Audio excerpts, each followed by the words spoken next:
How do I create when I feel overwhelmed and mentally exhausted? I guess my first question would be, do you have to? Do you have to create? When you're feeling overwhelmed and mentally exhausted and emotionally exhausted, psychologically exhausted, physically exhausted, on top of all of that, do you really need to add another layer of I must create? Is this your job? Is somebody paying you to create in that moment of a lot of stress? Do you put the pressure on yourself? Like, where does this need come from? That's the first thing. I would question the necessity. There is a necessity, right? Something inside says, I must create. What is that something? I feel that creativity, or I've experienced creativity, flows best in moments when we completely relinquish control, which means that if I'm overwhelmed or I'm stressed and a part of me says, oh, but Christina, like, go do that painting. Well, I could decide, you know what, I'm going to take my body, I'm going to put it into the studio or in my table, and I'm going to take out the materials. I'm going to turn off my mind. So if you have practiced meditation or any similar practices, and you are able to do that, you are able to empty the mind, then you sit down and you simply go through the action of drawing, painting, whatever it is that your creative practice involves. However, if you are not able to do that, then the best thing to do is to do nothing.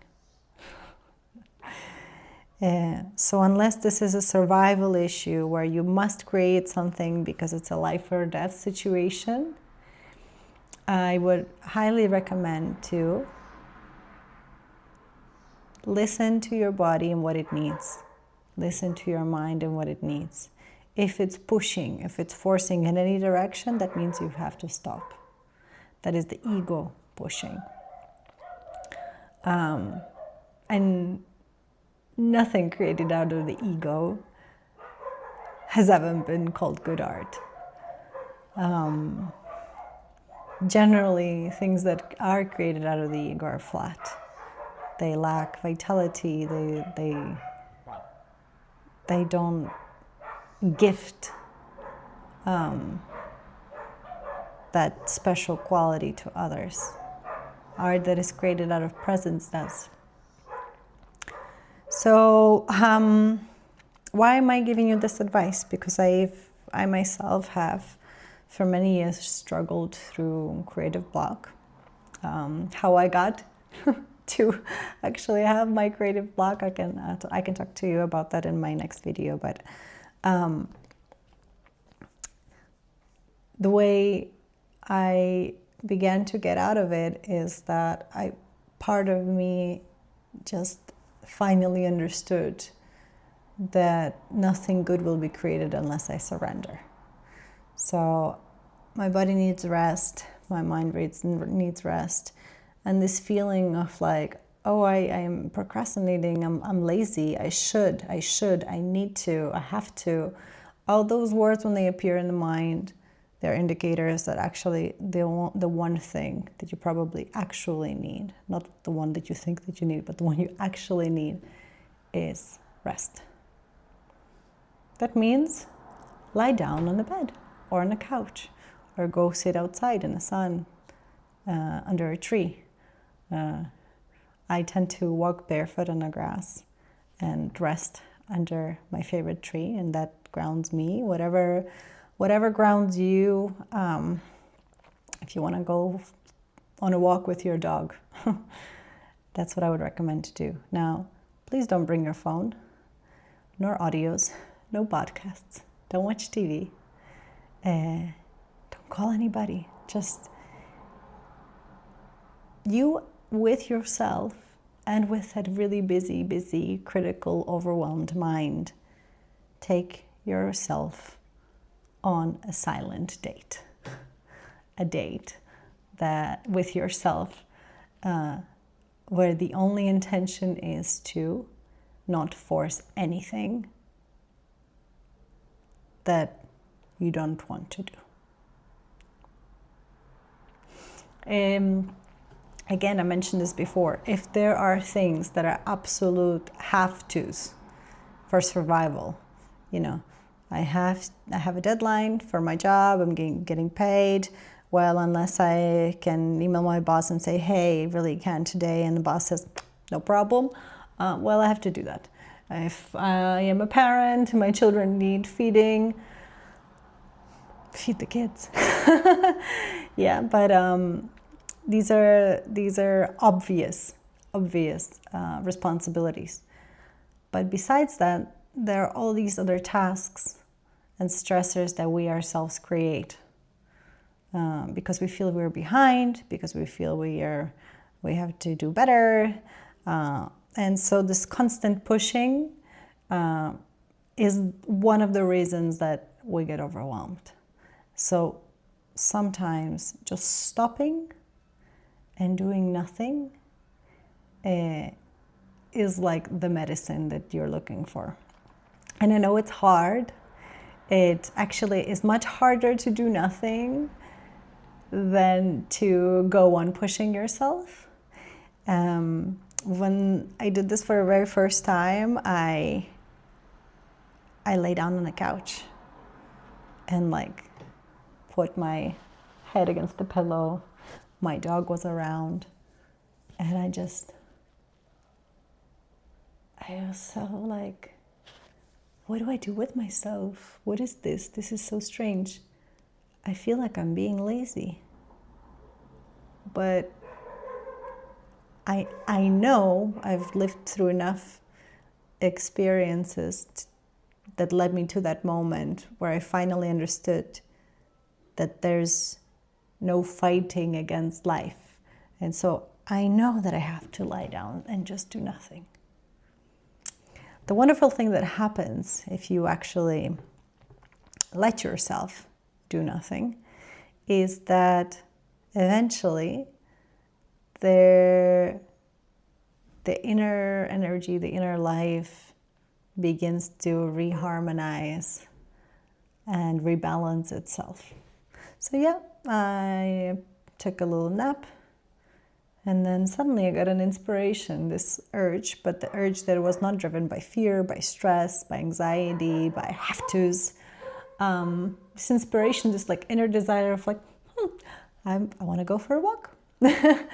Or I actually really just want to like sit down and draw something or paint or play with color. And those moments are the beginning of the creative force recovering itself. So I got up, took my dog for a walk, left my phone in my house, got my keys, just to be sure, you know, you don't want to lock yourself out and then go for a walk without a phone. And as I was walking my dog, I do this exercise, which is something, again, it's through the practice of meditation that I've learned this. And it is to expand your vision. So when we are stressed and overwhelmed and anxious, we tend to live in this like narrow world. But physically, it actually, the sensation is, and the perception is, that it's a small world. It's a tunnel vision. This is my life. These are my issues. These are my problems. I don't know how to get out of it. La, la, la, la, la, la, la, right? So, since that's my physical experience, I go outside. So there's more space around me. And I begin to relax my eyes. So instead of focusing on one thing or the other, I look towards the horizon. In fact, there are many studies that show the benefits of looking at the horizon. Imagine you're in space and you're like looking back at the planet Earth and you're feeling, wow, actually, I'm just a little speck in the universe.